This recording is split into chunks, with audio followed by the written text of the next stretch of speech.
Hey y'all, hey, welcome back to my channel. It is Christian here, and you are tuned in for more of my 2 cents. If you are new to the channel, then welcome. This is where we dive deep into the realms of religion and deconstruction. Now, we're going to do this through open discussions and insightful explorations where we navigate the complexities of deconstruction in various religious contexts. Now, this is a safe space for reflection, growth, and understanding. Now, there's not a lot of channels like this on the YouTube. Okay, so we are a authentic small community, but one that engages in thought-provoking dialogue and conversations, critical thinking that allows us to explore the intricacies of belief systems and challenge conventional thinking and unravel the layers of faith, doubt, and discovery. So if you're ready to embark on this transformative journey together, then come on in. We welcome you to have a great time and to do that with us. There are 3 points that matter most before I start any video. Number one, you're not alone. Number two, you're not crazy. Number three, God, your creator, so loves you, and I do too. If you are a first timer over here in the Two Center universe, then welcome. I'm so glad you're here. Hopefully you will click around, stick around, subscribe to the channel, and become a part of the Two Cents community. And if you are a returning Two Center, then welcome back, family. I am so glad to have you guys here with me for another video. It is indeed going to be an awesome one. Child, let me put my phone on do not disturb because obviously people be messing with me. No, but it's going to be a great video because today we're going to talk about the hardships of being a pastor. So I'm not a pastor. I'm not a pastor's kid. My mother is an evangelist, but I have had a lot of personal experience with pastors' children and with first families because just about every church I've been a part of, I have been personally involved with and very closely connected to the pastor and or their family. But one thing I know nothing about on a personal level is the struggle of being a pastor. What I can tell you and what we're going to talk about today is going to be the consistent conversation that seems to sprout up here and there over, the year or years from certain pastors talking about the struggle of being in ministry and what that feels like and what that pain feels like and that weight. And pretty much it sounds like it's a lot. Like it's a lot to deal with and a lot to navigate. And I have some takes on that. I got some hot takes on what it takes to be a pastor today. And I don't know, maybe you'll like my take, maybe you won't, but either way, you're about to get it because that's what we do over here. I give my 2 cents.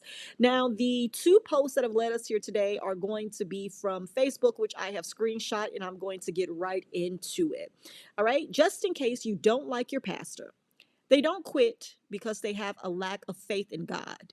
They don't quit because they don't believe in the calling God has placed on their life. Most don't even quit because of financial reasons. Pastors quit because they are overwhelmed with mental exhaustion. Until you're a pastor, you'll never fully understand what it is like to carry spiritual burdens for people getting up in the middle of the night, praying for your family of faith, awakened in the middle of the night with someone on your heart, overwhelmed with concern by a person's absence or distance. His mind is continually occupied with the presentation of the upcoming Sunday message, how to preach it, what to teach on, how do we apply it. He is getting critiqued on a continual basis, being told you need to do better or that some areas of the church simply need to be better. Pastors invest their whole life into people, and yet people will turn their backs on their pastor at the first sign of a storm, usually without a conversation.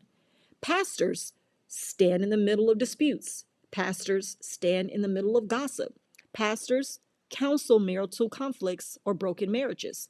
Pastors comfort those who have suffered loss. Pastors navigate the waters of imperfect people with the desire to see each one thrive in their faith. They long for spiritual breakthroughs. Pastor craves the very best for you. All of this while trying to battle their own flesh and grow in their own relationship with God. Pastors see the posts. Pastors hear the whispers. Pastors endure the negativity. Pastors are continually caring for the sheep while fending off the wolves. Pastors pour out and pour out, rarely being poured into. What keeps a faithful pastor going? Primarily, his motivation not to quit comes from the love of Christ, the guarantee of our body's resurrection and the day of reckoning at the judgment seat of Christ. Secondarily, it is you, the person who is genuinely hungry, you, the person who worships with passion and freedom, you, the teenager who is striving to be a follower of Christ, you, the single mom who understands the beauty of the hope found in Christ, you, the one who walks through the door for the first time because you're in search of peace, hope, and community. Pray for your pastor.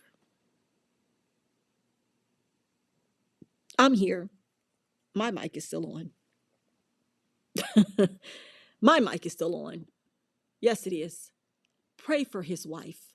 Pray for his children. Serve with your pastor. Talk with your pastor. Appreciate your pastor. Encourage your pastor. They are human. They need you more than you think.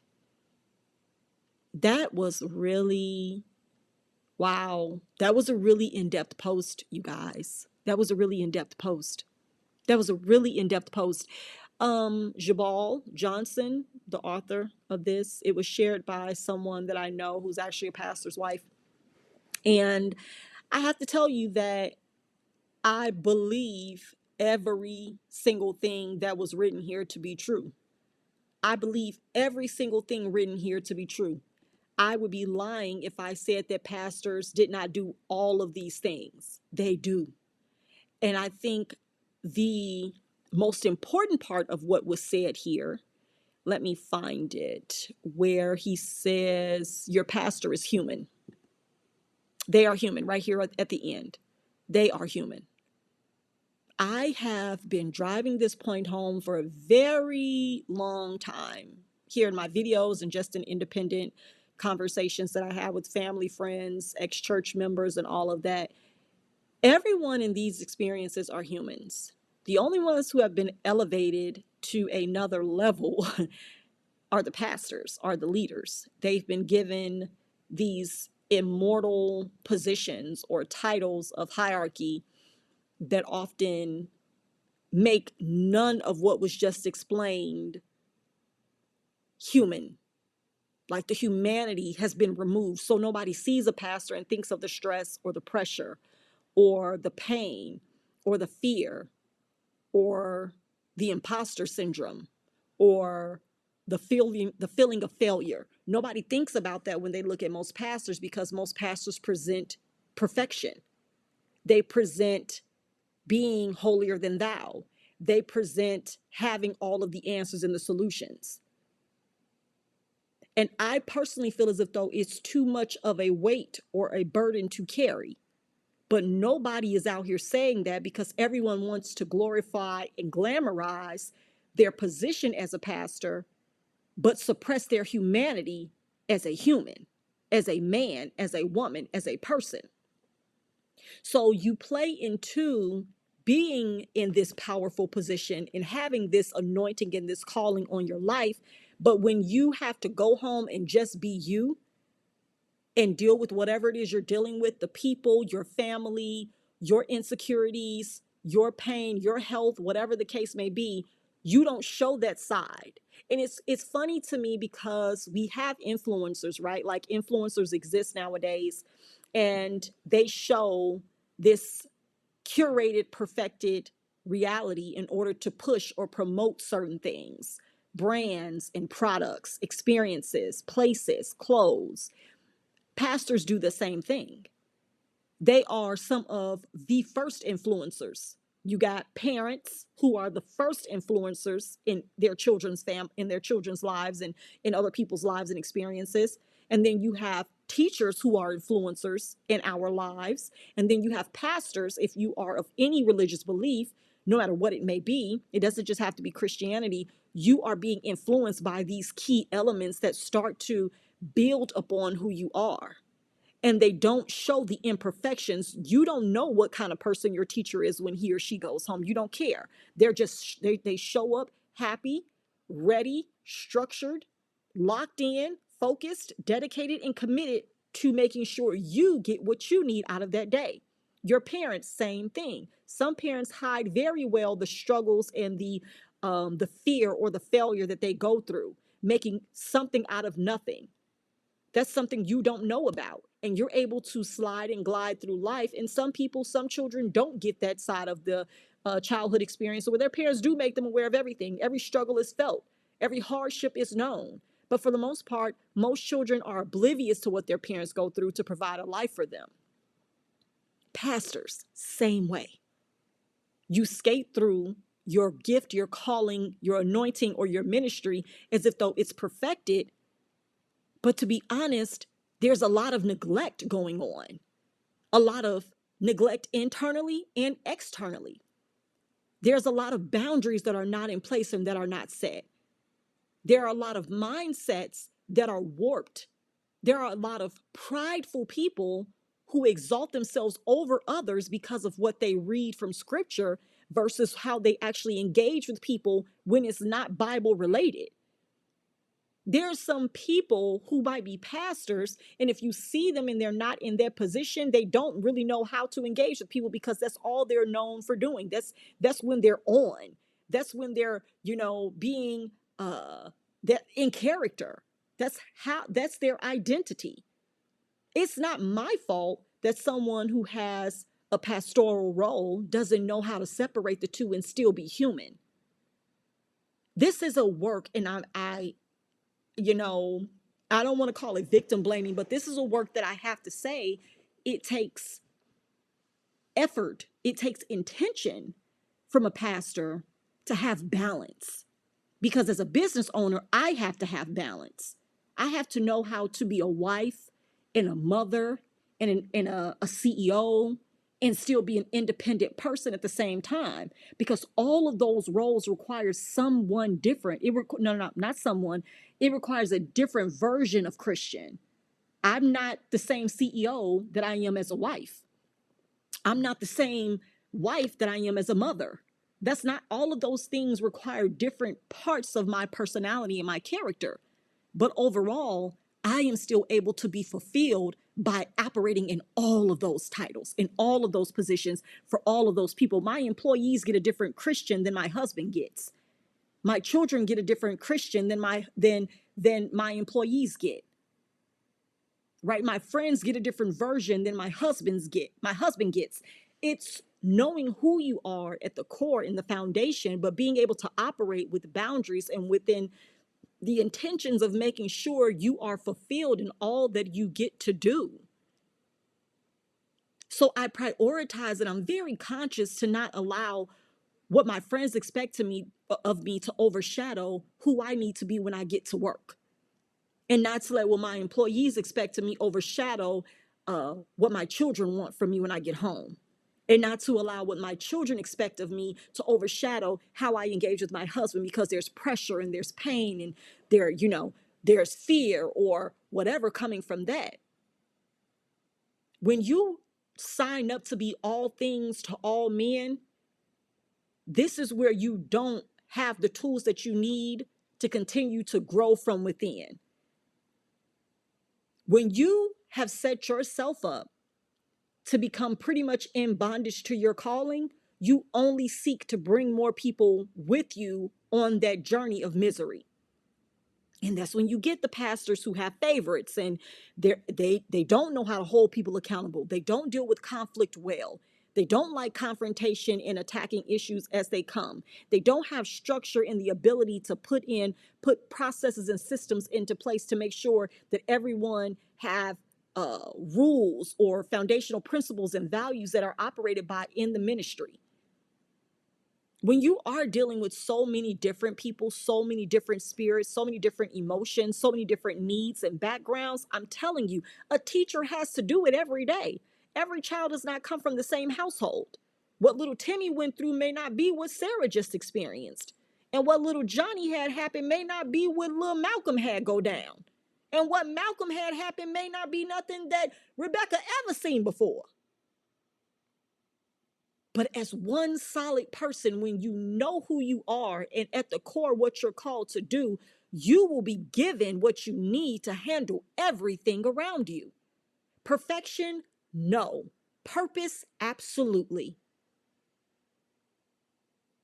The only thing that bothers me about these kind of posts is that in sharing the heart of what a pastor is, you negate the fact that members equally go through these things too.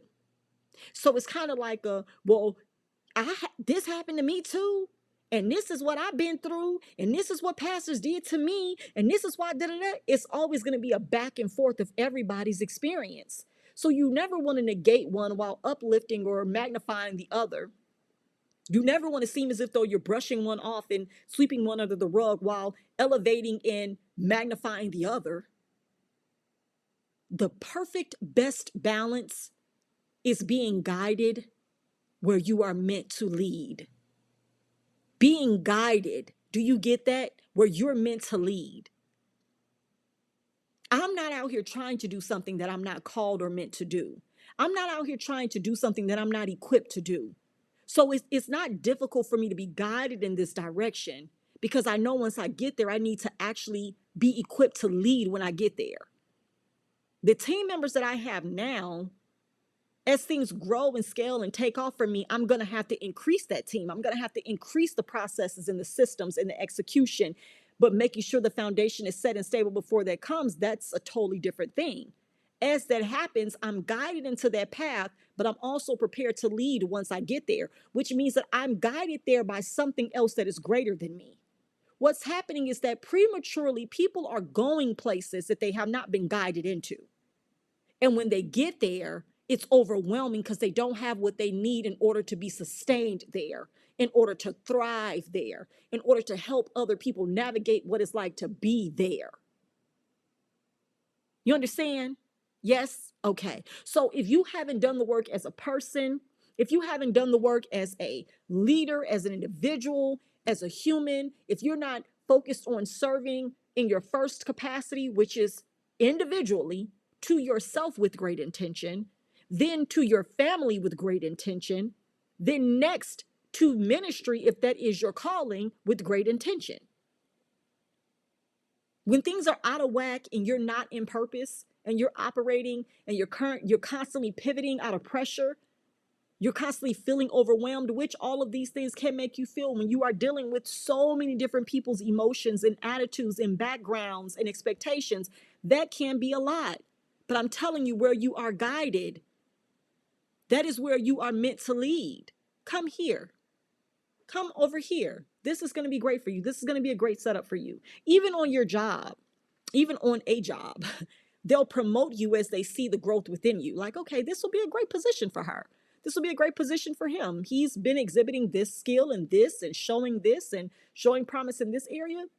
We got 2 people we would like you to be over. We got 5, a team of 5 we like you to take the lead on this project with. You're guided there by you being able to actually navigate that space once you get there. And I've said it so many times before, it's very unfortunate, but hearing and seeing pastors complain or talk about mental health or different issues like that, you understand that that's an underlying thing, usually where too much pressure can, make certain things come to the surface and it can be too much for you. But I am of the mindset that when you are called, you are also equipped. And if you are called, it's because you are equipped. It can be either of the two. You can be called and you can learn what you need to know in order to do the things you desire to do. Or you can be called because you are equipped already and you have what you need to help other people in that season or in that place. And it's not going to be a struggle for you to do it. The problem for me is that people don't know when to step back when they don't have what people need in that area. People don't practice humility in the way of saying, that's not my section. That's not my ministry, child. And I've told people several times when something comes up that's not for me, oh, baby, I don't do that. Like my family be want me to bake certain things, baby. I'm not the baker. I'm not the baker. That's my sister. My sister can bake you a good pound cake. I got mama's recipe for it, but that's not what I do. That's not what I thrive in. That ain't my area. Stay in your lane. It's less traffic there, right? But there are people who don't know how to utilize every tool in their toolbox. So when you're in ministry, And I hope this helps somebody, right? When you're in ministry, is much like in business. You have people in the body, people in your team, people on your, in your vicinity who will thrive at certain tasks, that will thrive at certain um uh um how do I say this? Tasks, but assignments. You'll give them certain things and you'll see them do great. You'll see them become even innovative and open up more and come out with suggestions like, "Ooh, I think this would actually be great, Christian. I've been doing this for a week and I noticed another way to do this. I noticed a quicker way to do this. I realized a way to save you money or time here or there. I think we should implement it that way," because their mind can see a different way to do it than yours can. Because if you're the overseer of it or you're the visionary, there are going to be people who will come in to help get that vision, will bring that vision to full growth, into full manifestation. The problem in church is that pastors don't seek to use every part of the body. Pick it up, because I just put it there.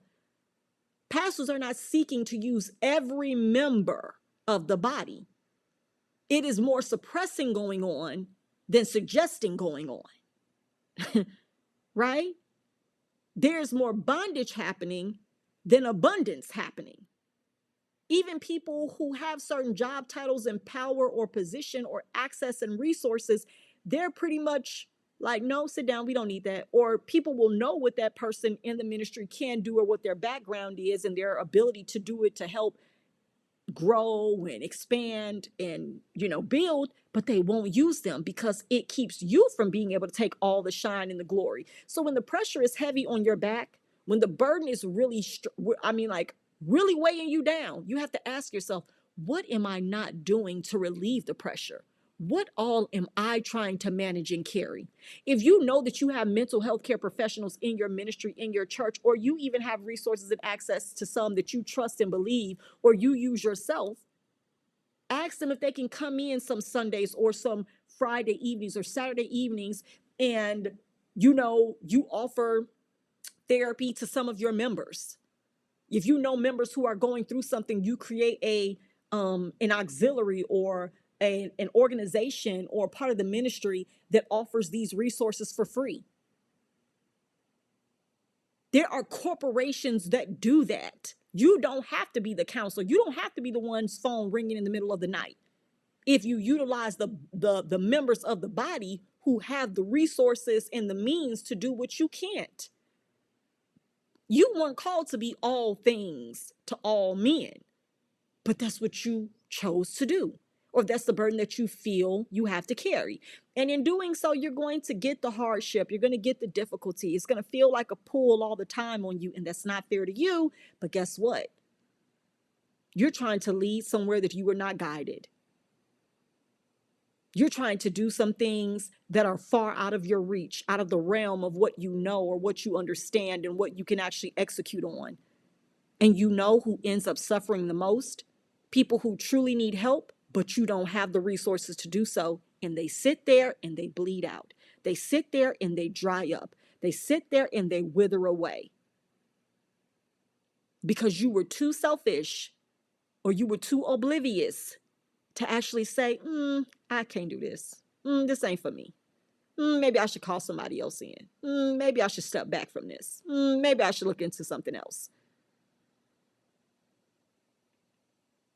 So as I said, great post. I believe that all of these things are true, but I have to look at it from the perspective of men that I've seen in position who are so prideful and not willing to step back at all, because to them, who am I without it? What is my identity without this? How do people truly view me if I'm not in control of it all?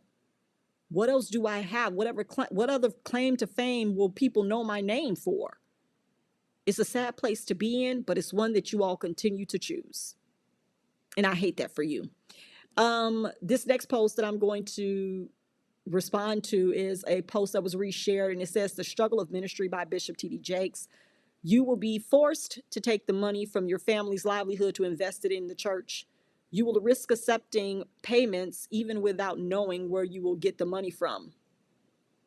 You will sacrifice time to be with your family to be in church. You will need to be strong to preach to others that they will be fine when everything goes wrong for you. You will need to be strong to preach that God will solve your problems when God has not solved yours yet. You will be betrayed by the people you helped. You will be abandoned by the people who swore to never leave you. You will see that people stop respecting you because they were poisoned by other people. You will see fake people in front of you calling you father and disrespecting you behind your back. Some people will misinterpret your preaching thinking it was indirect. You will see people who disrespect your wife and your family. You will see people questioning the origin of your goods, claiming that you are deviating deeply from the church. Some people will some people when leaving church will make a story about you. Some people you give opportunities to will confront your vision. Some people you trained will want to confront you in meetings. Some people you taught to preach will later want to compare your preaching to theirs. Some people will think you're distracted and that you've lost focus. Some people will think they are more spiritual and have more knowledge than you. Some people will want to negatively influence other people regarding your personality. Others will be ungrateful and will not recognize the opportunities you gave them. Some will want to divide the church. Some will disrespect you, create confusion and trouble, and still put you as the culprit in history and them as the victim. Y'all, I'm going to tell you, my simple response to this, it's going to be real simple. This mindset, this attitude, this notion, this reality, whatever it may be, or delusion, has no place in anything that is supposed to be Christ founded. I'm not going to even break this down because that is actually what I feel right now in my spirit in response to this. The struggle of ministry. And I don't know if TD Jakes wrote this, but I've seen it shared by so many people. So I'm assuming he did. I don't know. Say this at some point in a sermon or something. But I have to tell y'all, this sounds so messy and so petty and so crazy to be said by a pastor or someone called by a savior. What is going on, y'all? I got a headache just reading it. From the other post to this one, this is confusion. This is chaos. And it does not say God is in it. This is why y'all can't find a miracle nowhere. Because you are too focused talking about being betrayed by people. You're too busy talking about being abandoned by people. You're too busy talking about losing respect from people. You're too busy talking about sacrificing and not getting it back. You're too busy talking about teaching and preaching and mentoring people and then them betraying you and turning on you and comparing themselves to you. This is so much me, I, we, why. It's a lot of whining and complaining, and it's not a life changing. It's not a lot of elevating. It's not a lot of evolving. It's not a lot of growing together. It's not a lot of community building and uplifting. The only reason why stuff like this gets reshared and posted by pastors and their wives and other members is because they believe this stuff is happening to them. Everybody is in a victim mindset and mentality of what's being done to them, that nobody's focusing on what they're not doing, what they're not receiving, what they're not gaining. You all are the ultimate deceived because you're in bondage to what you believe somebody should be doing for you, how you believe you should be perceived and worshiped and celebrated and loved and respected and revered. You're not even focusing on the fact or noticing that you're disconnecting yourself from the source. God doesn't care about none of this stuff, y'all. God doesn't operate in any of this drama or this mess. God don't operate in none of this. If it's free will, it's free will. If people want to be under you and let you lead them, they'll let you lead them. If people want to be guided by you and take your word as inspiration and motivation, they will. If they don't, they won't. If people want to leave your ministry and not fool with you no more, let them. If people don't trust you and say something negative about you, let them. If people believe that you did something that you didn't actually do, let them. You will be fine. You will survive. But if this is your calling and your purpose, go and help other people in life. Focus. The focus is wrong. The heart posture is wrong. This is sickening at this point because all this screams is pick me or it's you doing something to me. This is supposed to be for God. And it's giving for God. It ain't for God. Y'all didn't forgot why y'all are even doing any of this stuff. According to you, not me. That's why I'm not a part of it, because it's a lot of talk. It's a lot of talk and no action. And people relate to this stuff and connect with this stuff because they want to feel like they've been done wrong. Yeah, y'all be doing this to pastors, and pastors go through this, and pastors get betrayed, and pastors sacrifice their family. Nobody told you to do that. You all made that be what pastoring had to be. You all made that be what pastoring is. You all are the ones that want to hold the pulpit and the stage and the microphone captive. Y'all are the ones that's not passing the microphone and letting other people in the ministry preach. You all are the ones that want to carry the weight of the growth or the success of your church on your back. Y'all the ones that want these buildings that can seat 1,500 and 10,000 people. Y'all said God showed y'all this stuff. How is it that God showed all of these pastors these 2, 3, 5, 10, 15,000 member ministries? How did God show all y'all that? Help me. But only a few of y'all got it. God didn't show any of you any of that. You want that. That's on your heart. It's been impressed upon your heart to go after it. And that's why it's hard as hell for you to attain it, because you're not focused.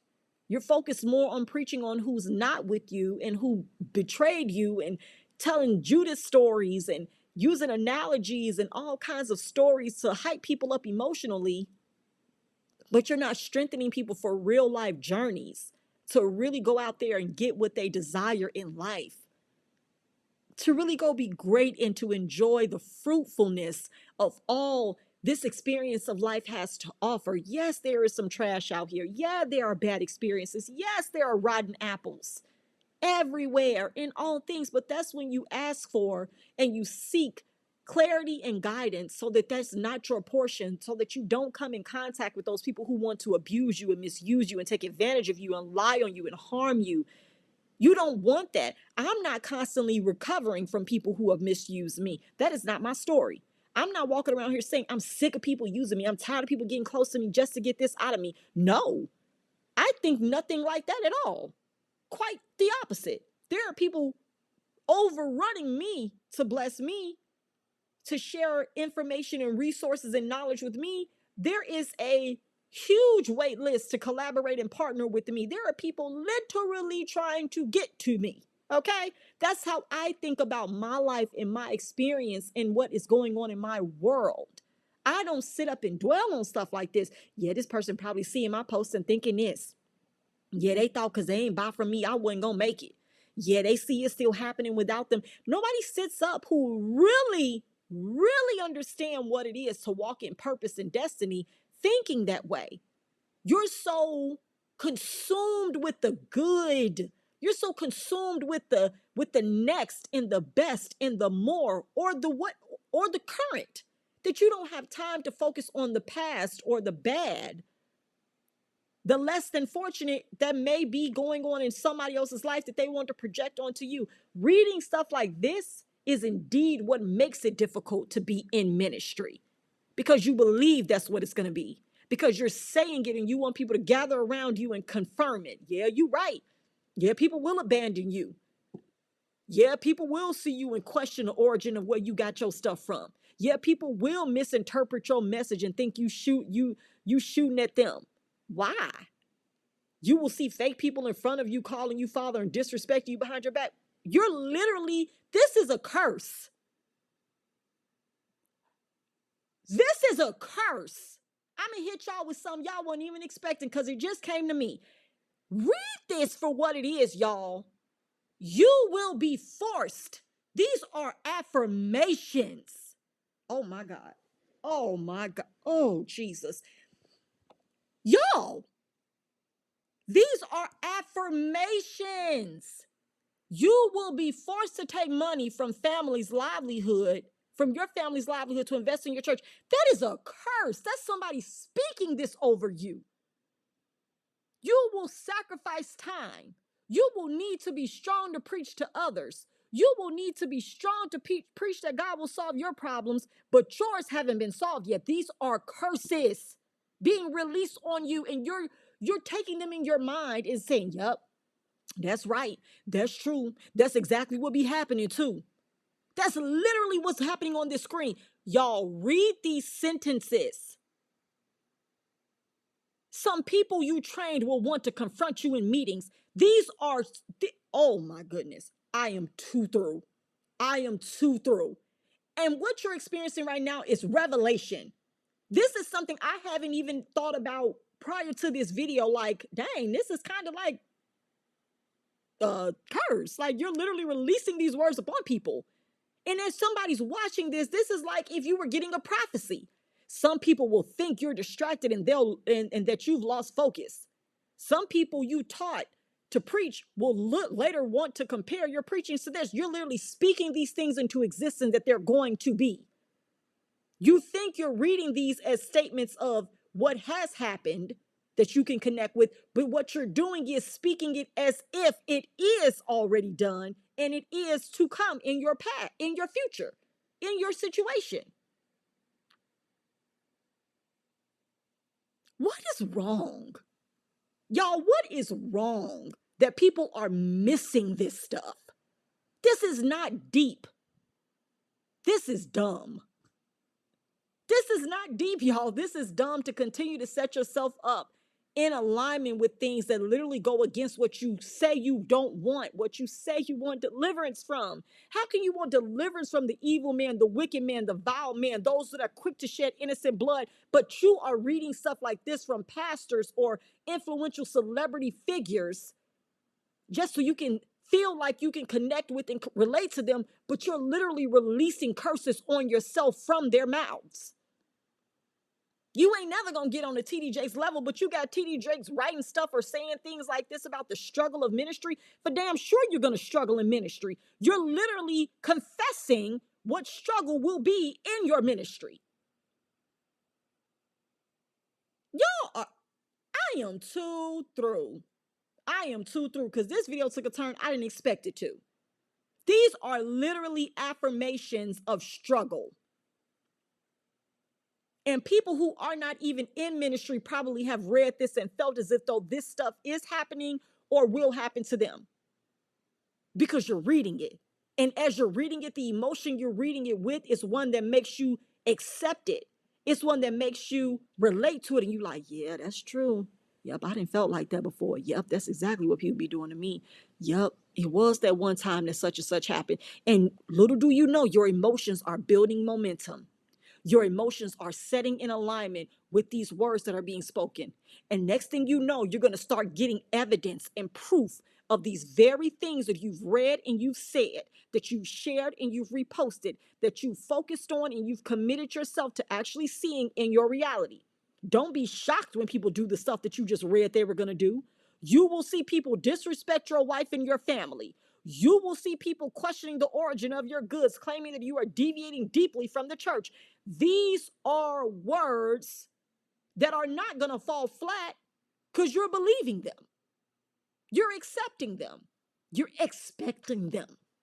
You're accepting and expecting. So don't be surprised when you get it. Don't be surprised when you live it. Don't be surprised when it comes knocking at your door. From the first post that I read about what pastors go through to this post about struggling as a pastor or being in ministry, these things you have called. Call those things that be not as though they were. You are calling this stuff to you. You are claiming this stuff as your portion and your own. And even if it's not your portion now, guaranteed that you've set yourself in agreement to experience them later. And even if this is something that TD Jakes experienced earlier in his ministry or are experiencing currently, that is his business, his burden, and his alone. Y'all gotta stop reposting people's stuff and saying things because it feels like you can connect with it in the moment. But to be honest with you, it's nothing that you want to actually experience in reality. This is bananas. Bananas. It is bananas to read this way and realize what is happening in our faces. And you all are just doing it. You all are just going with it. You all are letting it roll off your back like water on a duck. And it's crazy because when you don't get to these people's power and position, it's because they've released a curse on you that allows you to stay underneath what they get to speak over you. I could never. It's a no for me.